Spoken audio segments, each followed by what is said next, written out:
On the first day of December 1981, an older couple let themselves into a small apartment on Hayward Street in Manchester, New Hampshire. They had come to visit their daughter. What they found was an empty apartment. Their daughter was gone. So was her 6-month-old baby. There was nothing to explain where either of them had gone. Her name was Denise Beaudin. She was 23 years old and the mother of a 6-month-old daughter. Her family would never see either of them again. For the next 35 years, nobody filed a missing person report. There didn't seem to be a reason to. Denise had money troubles, a fairly new boyfriend, and a private way of living her life. So the people who loved her settled on the explanation that made the most sense. She had simply picked up and moved on somewhere new. It was a reasonable thing to assume. It was also completely wrong. More than 3 decades later, one unexpected discovery changed everything. It didn't happen in New Hampshire, and it didn't begin with Denise. Instead, it started nearly 3,000 miles away, with a little girl no one could identify. That discovery would eventually lead investigators through a series of false identities and into one of the most disturbing cold case investigations in American history. But how does a young mother disappear with her baby and no one ever reports her missing? To answer that, you have to start with Denise. Denise grew up in Goffstown, a small town just west of Manchester. She graduated from Goffstown High School in 1976, and the photograph her family would eventually hand to the public came from that yearbook. A young woman with brown hair, brown eyes, and a slight overbite, smiling the way any senior smiles.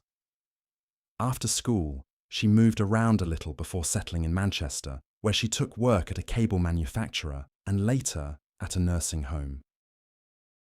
People who knew Denise described her as quiet and hard-working. She kept to herself, went to work, and was simply trying to build a life. In the spring of 1981, Denise had a daughter and named her Dawn.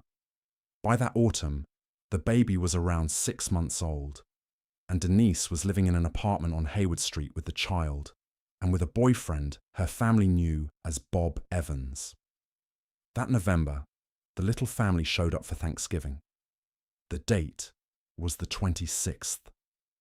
Denise, Bob, and the baby sitting down to dinner at her parents' house in Goffstown. Nothing about the evening struck anyone as strange. There were no farewells that sounded like farewells, no mention of any plan to leave the area. 5 days later, her parents drove over to Hayward Street to see her. No one was home. Because money had been tight for the couple, the family settled on the explanation that made the most sense. Denise and Bob had slipped away from their debts and started over somewhere else. People did that sort of thing. She would surface eventually. She would call when she was ready. The call never came. Weeks became years, and Denise's absence quietly settled into the shape of a family sorrow rather than a police case. No detective was ever assigned. No search was ever organized. As far as the official record was concerned, Denise Beaudin had not disappeared at all, because not one person had reported her gone. So who was the man she left with? By every account the family could later put together, Bob Evans was unremarkable.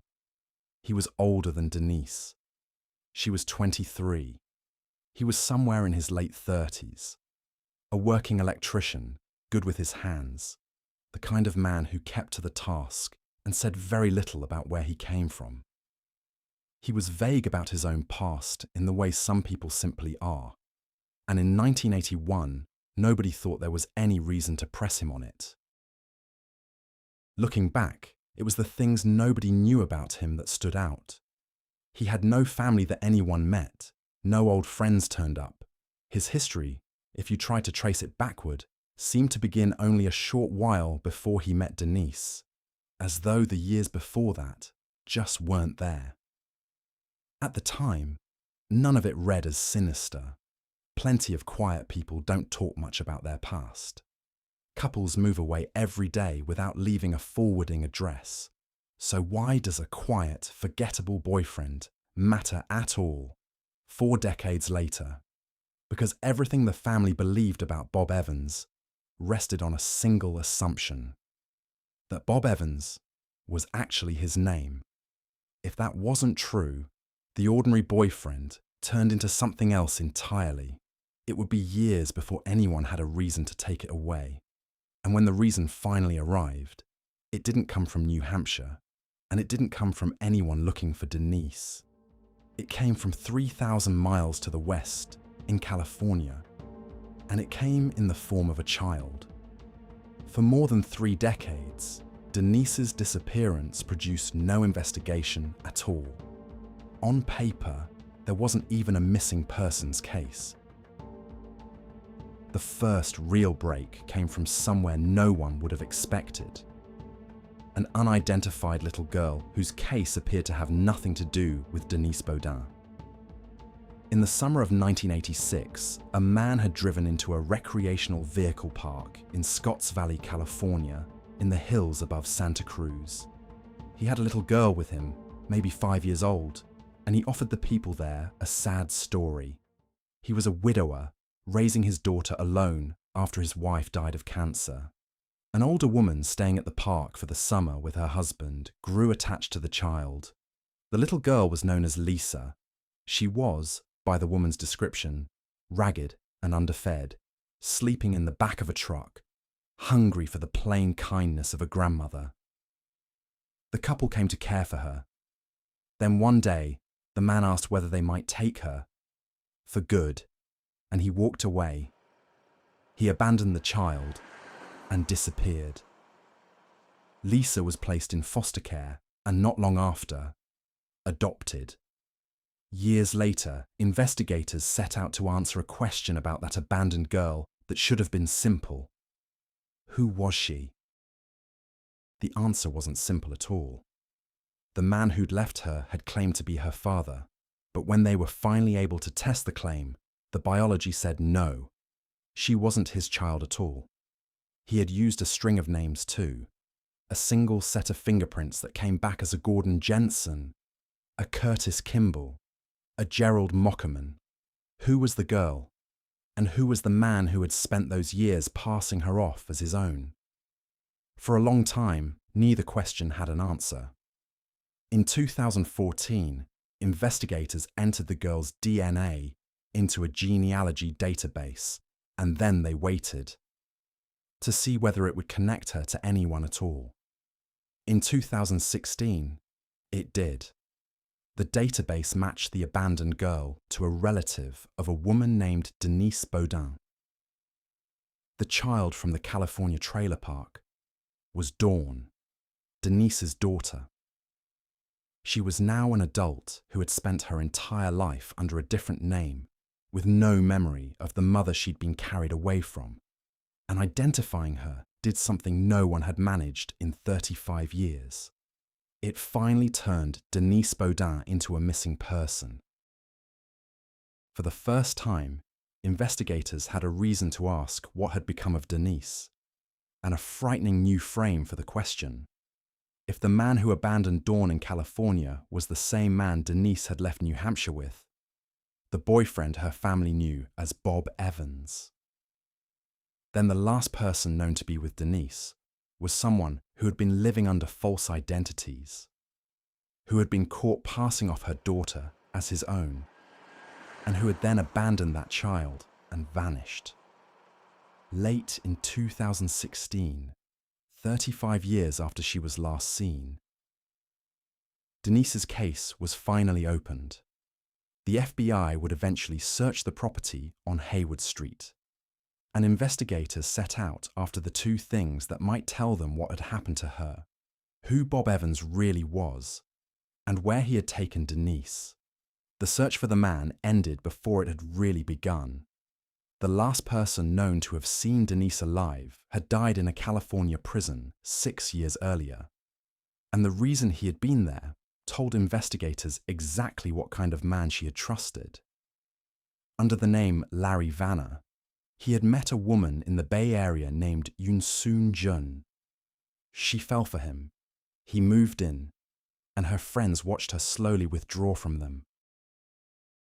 By the summer of 2002, she had vanished.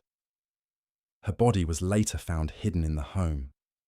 He was convicted of her murder and died in prison in 2010, still logged under a false name. The man Denise had left New Hampshire with in 1981 had spent the rest of his life living under one false identity after another, and had killed at least one of the women who let him in. There was one thing not even the prison holding his body had known: his real name. It took DNA and painstaking genealogy to supply it. In 2017, the man Denise Beaudin had vanished with was named Terence Peder Rasmussen. For the first time in 36 years, investigators finally knew his real name, and now they could ask how far back his history really went. That question led straight into the coldest case in New Hampshire's history. For decades, the state had been haunted by 4 bodies with no names. In November of 1985, a hunter walking through Bear Brook State Park in the town of Allenstown had come across a 55-gallon steel drum in the woods, the remains of a woman and a young girl inside. 15 years later, in 2000, searchers combing the same patch of forest found a second barrel about 100 yards away. It held 2 more girls, 4 victims, all female, all killed by blunt force trauma. For years, none of them had names. The first 2 buried beneath a headstone that could only call them: a woman and a child known to God.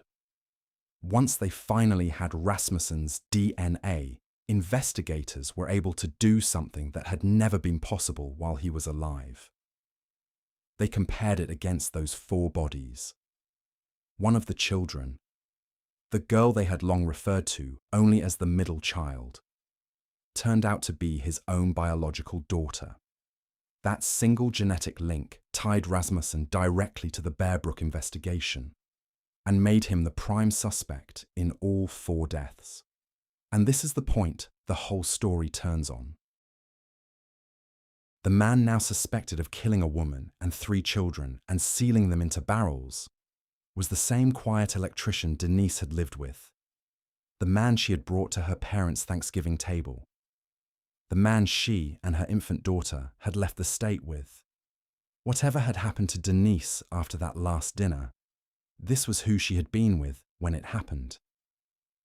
The 4 have slowly been given their names back. 3 were identified in 2019. A woman named Marlis Honeychurch and her 2 daughters, Marie and Sarah, last seen in California in 1978, when Marlis was in a relationship with Rasmussen. The 4th, his own daughter, was named only in 2025. Rhea Rasmussen, born in California in 1976. Her mother, a woman named Pepper Reed, was last seen around the time of Rhea's birth and has never been found. Every one of those names was an answer for some other grieving family. Not one of them was an answer for Denise's, which leaves the person this story was always about. Investigators believe Terence Rasmussen killed Denise Beaudin somewhere between New Hampshire and California at some point after the couple left the state that winter. Based on the evidence, investigators believe that's what happened. But a belief is not the same as proof, and more than 40 years on, the hard facts stop short of certainty. Denise's body has never been found. No one knows exactly when she died, or where her remains are now. The man believed to have killed her took whatever he knew into a prison grave in 2010. Her case, officially, remains unsolved. Her daughter, at least, survived. Dawn is grown now, married, a mother of 3. She has asked for her privacy and for the safe, settled life she built to stay intact. She was carried out of New Hampshire as an infant. By chance, she was raised by a family who had no idea what they'd been handed. Of the woman who gave birth to her, she remembers nothing at all, and a handful of questions still have no answer. Where did Rasmussen take Denise after that last Thanksgiving? Why did he keep her infant daughter, but not her? If you knew Denise, or anyone she crossed paths with in her final months, the comments are open. More than one break in this case began with an ordinary person who remembered one small thing. Denise's own father gave the DNA that helped identify his granddaughter and learned, late in his life, what had most likely happened to his daughter, without ever being able to bring her home. Everyone who assumed back in 1981 that Denise had simply moved on to something better has had to live with how wrong that gentle guess turned out to be. 4 women and girls from the Allenstown woods have their names back now. A little girl abandoned at a California trailer park found out who she really was. The one person still missing from the center of all of it is the young mother from Manchester who was never reported gone. Denise Beaudin, 23 years old, last seen at her family's Thanksgiving table. After more than 40 years, she still hasn't been brought home.